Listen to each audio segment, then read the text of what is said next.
Ballon is the big flea market. That's every well, basically every weekend, and they always have a place where an old guy is selling vin brûlée.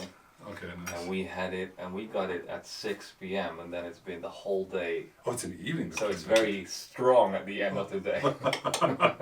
Wait, shouldn't the alcohol like cook? I think the spices, if it has just a big like pot, okay, yeah. and it's cooking, kind of keeping warm the whole day. So at the end of the day, it's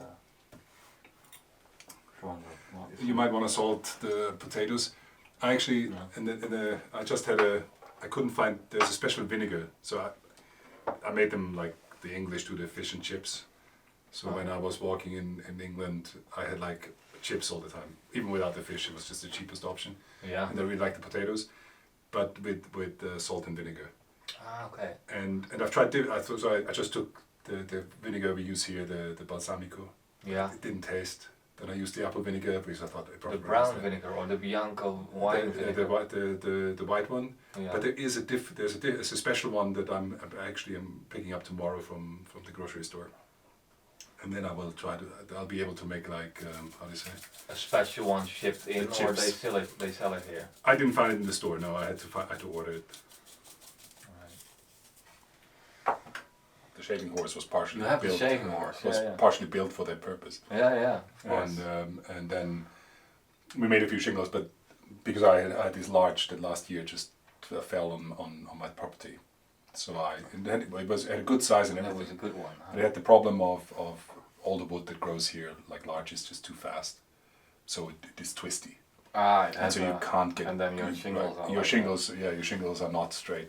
I mean, I had the Fabro. What's his name? Fabro. The metal worker. On my brain. Falco. Mm-hmm. I asked Falco to actually make me an iron like this, like a fro. Shall we call it? Like with the thing. And so. It's the American name. The simplest thing really was just to me it seemed, I just got like this piece of metal like this, and then he attached like a pipe. He welded it to it, and so I had the problem is that I was probably too optimistic on how strong the steel would be. Yeah. Because the steel can bend a little. The knife bends. The knife bends. So if that was really a good old steel, you could just basically needs to be like twist it. Quite thick. And maybe harder. Because the steel that he uses obviously is not it's like the kind of steel that I used for the door or something. There's different kind of steel, of course, yeah. Yeah, like folded steel and stuff like this. And so that's what makes, but I found them on eBay like for $100, and I was like $100, that's like a lot of money. They're expensive, even more expensive often, but I guess so. So I figured, and he made this for me like for $5 or something. So, but if you had it like this, and at the bottom row you have to do a double row, to avoid this gap.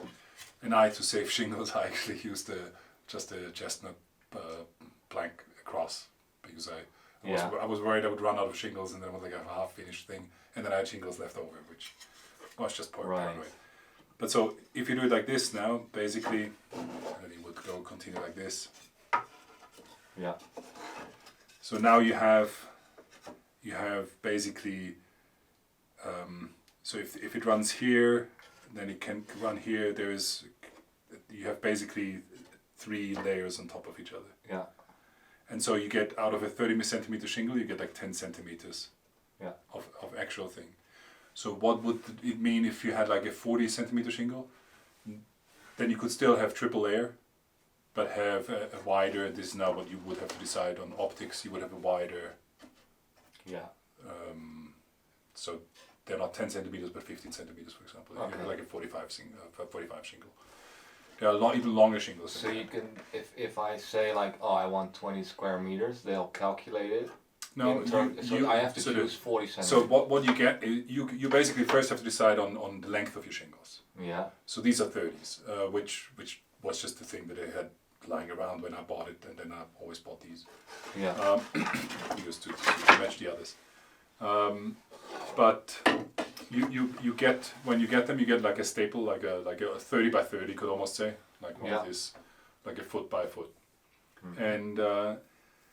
And this is roughly, usually, I think with the 30 centimeter shingles, it is called, and if it was 40 centimeter shingles, it would be, the pack would look different.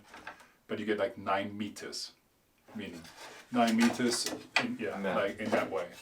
So again, if you, for example, now had like a 3 meter wide thing, I don't know how wide is your... Yeah, 350 the wood storage. For simplicity, let's make it 3 meters. You had 3 meters, and this was one pack was 9 meters. It basically would mean that it could go 3 rows. 3 rows, which would, because you do a triple, would give you 30 centimeters. Right.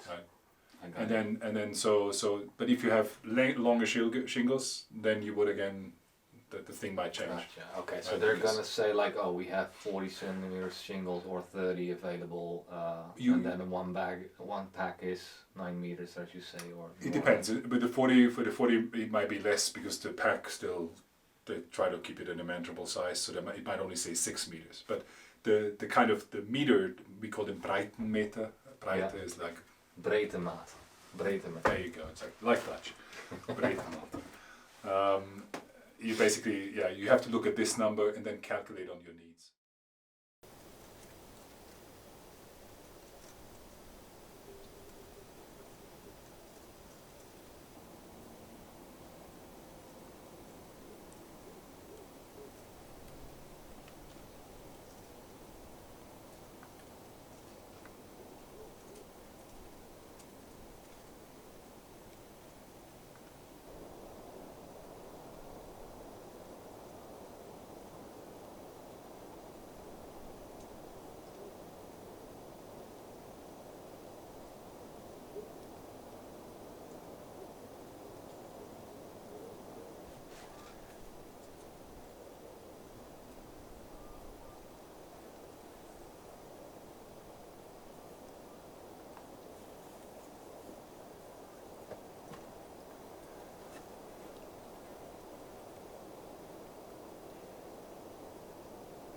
Alright, a few announcements if you allow.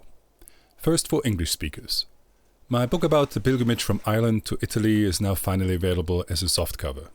It has a new title, but it is the same that some of you got as an ebook last year. If you have read it back then and want to help prospective readers out, you can leave a review on Amazon. And a special announcement for those in the UK, if you have a telly and don't know what to watch this coming Tuesday, January 21st, then, if you're so inclined, switch to Channel 5 at 9 p.m. I'm told that this program will in due time also be aired elsewhere, but have no details on that.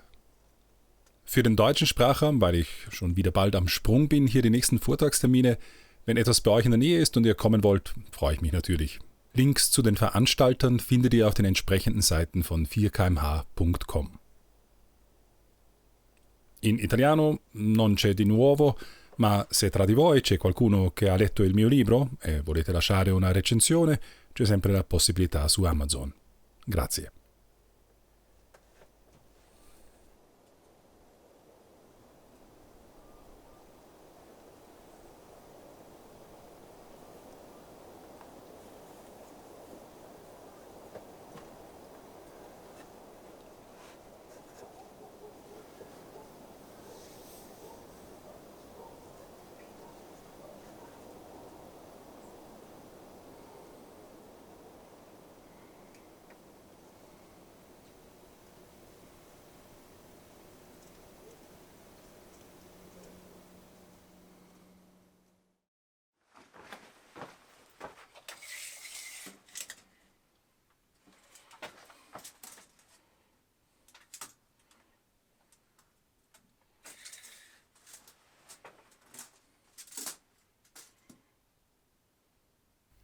While there is no snow on the ground, there is time for another little project. It's amazing. You start with an empty house, but over the years, storage becomes everything.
When the sun is in the sky and it is not freezing, my passive solar system heats the house just fine.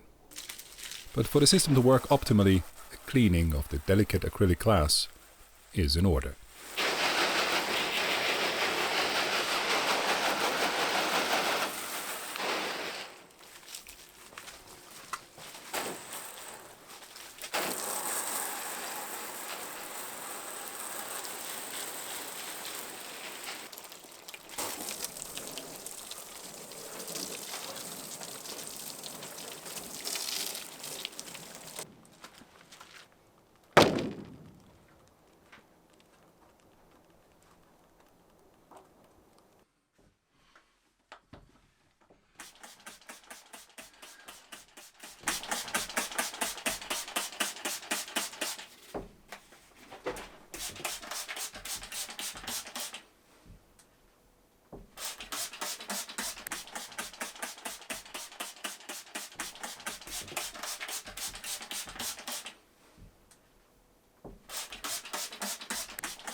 So far in these reflections we have looked at religion as a virtue connected to justice.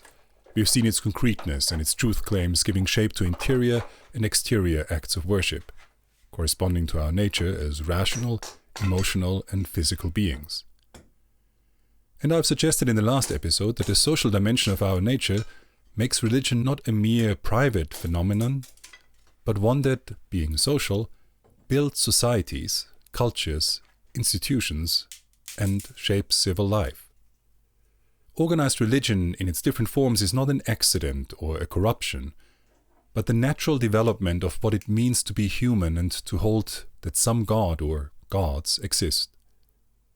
In contrast, spirituality, in the sense of how the term is often used these days, and I use it here, was less defined, more focused on the self, was not viewed as a debt, and for that reason did not typically have actual worship or clear social expression. Its core is individualistic. I happen to think that these things are deficits, but especially the last point is maybe the most attractive feature of mere spirituality. The modern Western world is defined by individualism, and we relish it. It may have a dark side, as the philosopher Hannah Arendt explores in her most famous work, for, ironically, when the individual is fragmented, deconstructed and isolated enough to the point of being purely individual, that is, alone, it may become susceptible to the worst forms of totalitarianism. But individualism not only has this danger, it also has strengths, and individualistic spirituality can play to them. For the proponent of modern spirituality, for example, there are no embarrassing past deeds by other adherents. Deeds that are re-evaluated later, defy justification, and stand as permanent shame. There is no church history, no religious history. There is no history. For as an individualistic project, it is so limited as to be almost ahistorical. But more importantly, the individualism of modern spirituality removes not only the people of the past, but also the people of the present. You stand alone. You are, as it were, your own church.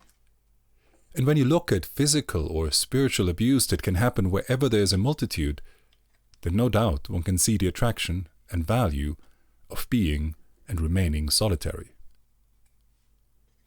As much as I can understand and even sympathize with this position, I still find it unfeasible. Why? Because we are not isolated individuals. We are, on account of our social nature, not meant to be alone. For a while we can survive, but we can't thrive.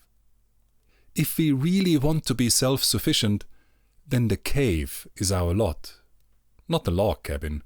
For to build a log cabin, you need an axe, and if you're not digging for iron, discovering fire, and inventing smelting yourself, you are indeed standing on the shoulders of others, and are not self-sufficient. Much less so if you're watching this on YouTube, which is made possible only by a whole host of people having opted for cooperation rather than isolation, for innovation. But also the whole messy affair of setting up businesses, market analysis, competing, outcompeting others, and probably bribing, inside dealing, and a whole host of other unethical behaviors that altogether have put YouTube in front of us right now. Together, we are capable of great things, much greater things than if we were alone.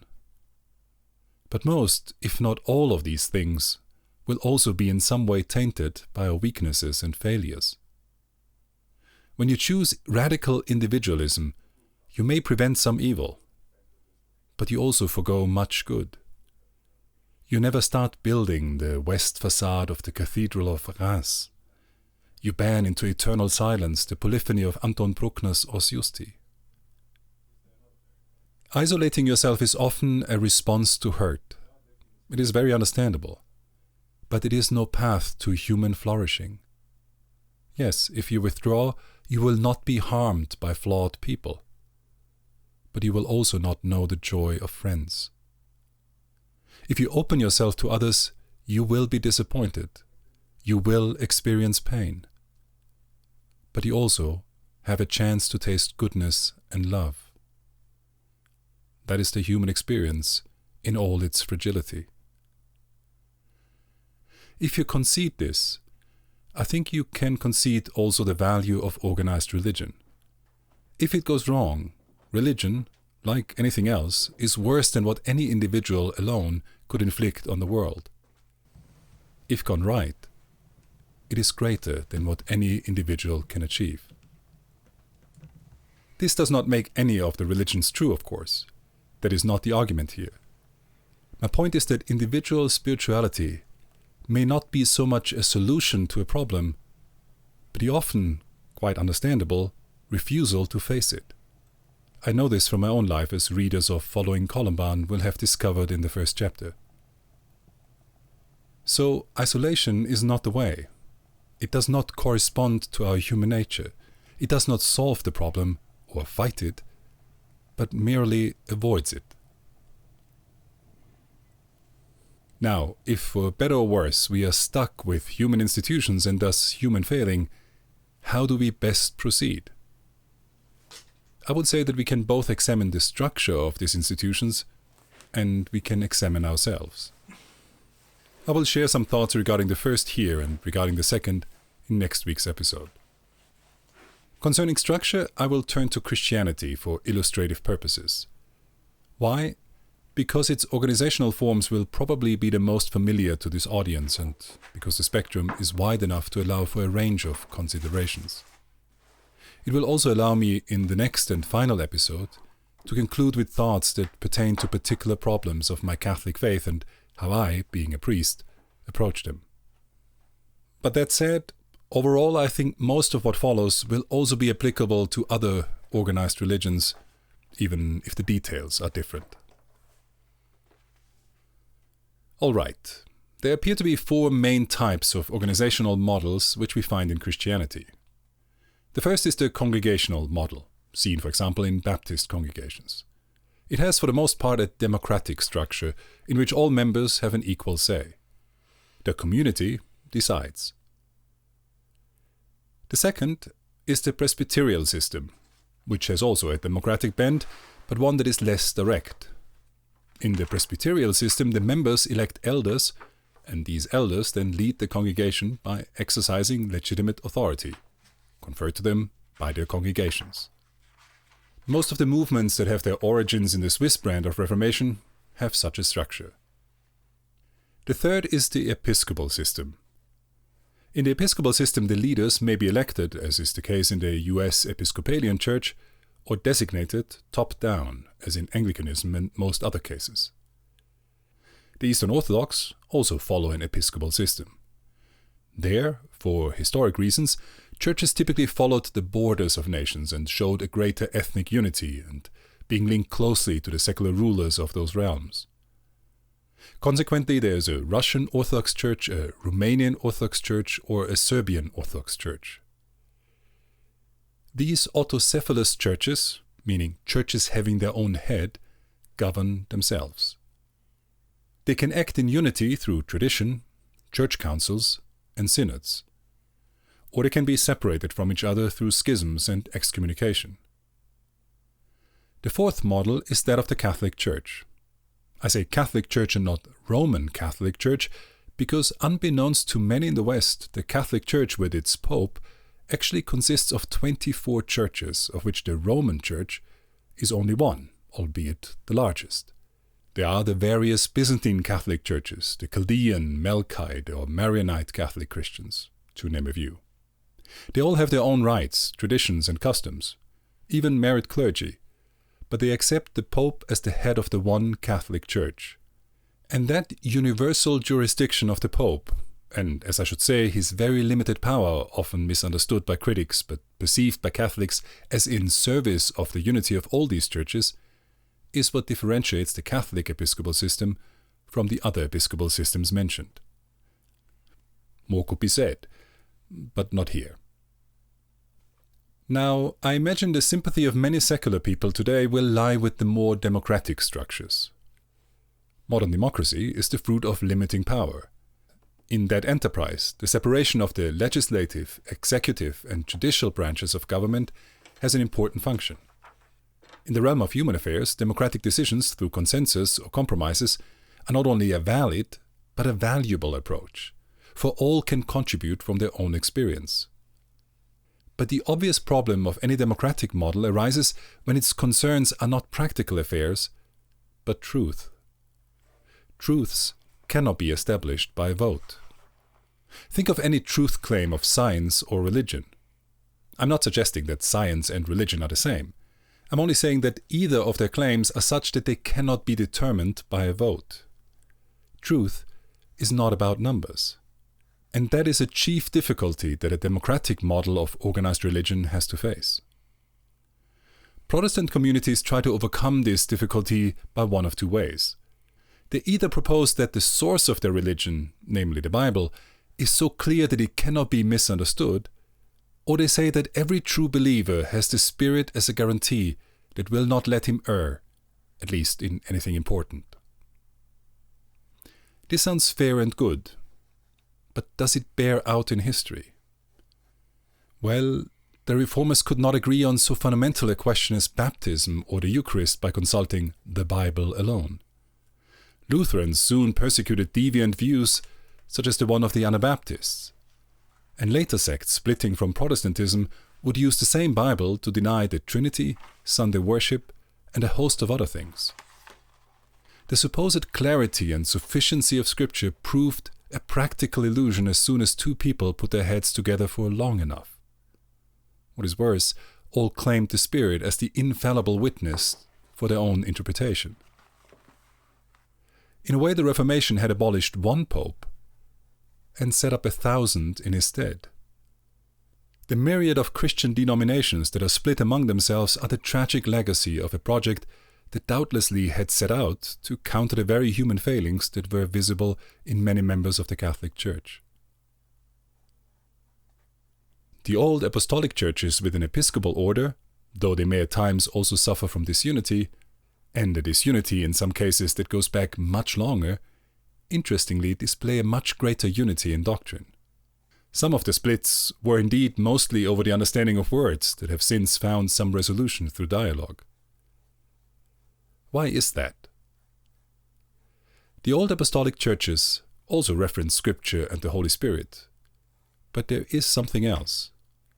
Their reading is not individualistic, but always occurs in the context of the very community that handed on this text, a community which in fact predates the biblical texts. What gives them greater cohesion is the element of tradition. For Christ, as they would point out, had not written a book to pass on his message, but had founded a living community, the church. He had even given it a structure by selecting 12 out of the many that followed him. And those 12 had maintained this structure after Christ's resurrection, when they replaced Judas with one man, Matthias, though they had 2 worthy candidates.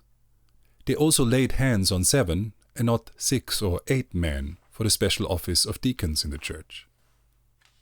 Catholics would of course also point to the very special role of Peter in the Gospels and the early church, saying that the office of Peter was not only important at the time of the apostles, but continues to be so today. His office, Catholics argue, is part of the structure instituted by Christ. For episcopal systems by themselves without a unifying arbiter, especially when they are bound up in regional interests, may be quick to disintegrate, as it happens not infrequently among the Orthodox, who are, for example, currently in schism with each other on account of the question of the Ukrainian Orthodox Church. Further, reliance on tradition as the only arbiter makes for slow responses to solve new emerging questions. The whole and rapidly evolving area of bioethics, unlike in the Catholic Church, has not found a consensus in the East, leading to a failure to address vital issues. For much like at the Council of Jerusalem, related in the book of Acts, chapter 15, there was a lot of discussion on an important point, until Peter spoke his mind. And then the question was settled. No more discussion, only the working out of details. Tradition, as important as it seems to me, has also an Achilles heel when left to its own devices, and when no clear final voice can sort between the essential and the human element. The Russian Church, for example, split over minute details in the 17th century when believers saw tiny changes to hand gestures and the spelling of the name of Christ as the falling away from the true church. These old believers, persecuted by the rest of the Orthodox, soon were left without priesthood and sacraments, living in apocalyptic visions that never materialized. While hierarchical systems of different stripes thus have clear benefits, they also have downsides. The Episcopal, and even more so the Catholic papal system, are prone to suffer from power-hungry people, careerism, cronyism, and abuse of power. All of these things, to be clear, can exist in some form also in congregational and presbyterial churches. Think of dubious Pentecostal leaders and prosperity gospel megachurches. But there is not only more opportunity in hierarchical systems, they also often promote the wrong people. Lickspittles and ambitious men who seek power and prestige. Men who have learned how to go undetected and play the game. Regarding the political order, Churchill is often, and by the way falsely, quoted to have said, "Democracy is a horrible form of government, except that it is better than anything else we have tried." I'm inclined to say something similar for Christianity. The episcopal hierarchy with the Pope is a really bad and risky system, except that the others are worse. I obviously have a horse in the race, and you might bet on another one. We will all have reasons for that. If you are interested in some of mine, I recommend the book Pope Peter by Joe Heschmeyer. I think it is a fine accessible introduction to the lay reader wanting to understand a Catholic reading of the relevant scripture passages, drawing on their original Jewish context. So I end up holding the Catholic position because I think it true, meaning that I hold that it was instituted by Christ, not because it was perfect or without flaw, but because even in its very evident imperfection, it still could accomplish a very important good.